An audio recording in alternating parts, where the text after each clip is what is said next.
ನಮಸ್ಕಾರ. ನೀವು ನೋಡ್ತಾ ಇದ್ದೀರಾ Kannada sports official YouTube channel. ಇನ್ನು ಬೆಂಗಳೂರು ಬುಲ್ಸ್ ತಂಡಕ್ಕೆ ಹೊಸ ನಾಯಕ ಎಂಟ್ರಿ ಕೊಟ್ಟಿದ್ದಾರೆ.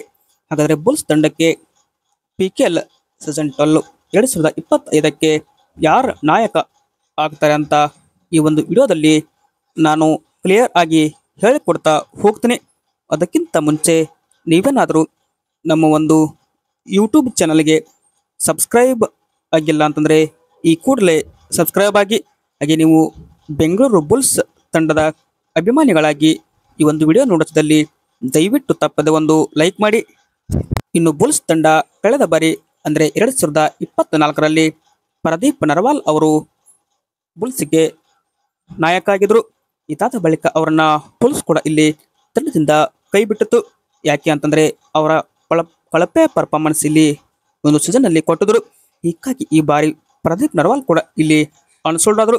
ಬಟ್ ನಮ್ಮ ಬುಲ್ಸ್ ತಂಡ ಇದೀಗ ಬೆಂಕಿ ಆಟಗಾರನೊಬ್ಬನನ್ನ ಪರ್ಚೇಸ್ ಮಾಡಿದೆ. ಯಾರಪ್ಪ ಅಂತಂದರೆ ಆಕಾಶ್ ಶಿಂದೆ.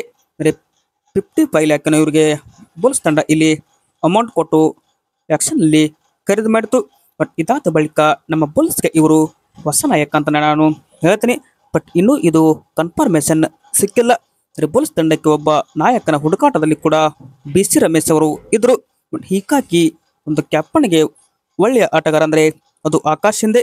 ಅಂದರೆ ಪುನೇರಿ ಪಲ್ಟನ್ ತಂಡದಲ್ಲಿದ್ದಾಗಲೂ ಇವರು ಚಾಂಪಿಯನ್ ಆಗಿದ್ರು. ಅಂದರೆ ಇವರ ಸಾರಥ್ಯದಲ್ಲಿ ಪುನೇರಿ ತಂಡ ಕೂಡ ಚಾಂಪಿಯನ್ ಆಗಿತ್ತು. ಇದೀಗ ನಮ್ಮ ಬುಲ್ಸ್ ತಂಡ ಇವರನ್ನ ಖರೀದಿ ಮಾಡಿದೆ. ಅಂದರೆ ಇವರು ಬಿಟ್ಟರೆ ಸೆಕೆಂಡ್ ಆಪ್ಷನ್ ಬುಲ್ಸ್ಗೆ ಇರೋದು ಪಂಕಜ್. ಬಟ್ ಈ ಇಬ್ಬರಲ್ಲಿ ಯಾರು ಆಗ್ತಾರೆ ಅಂತ ಕಾದು ನೋಡಬೇಕು. Thank you.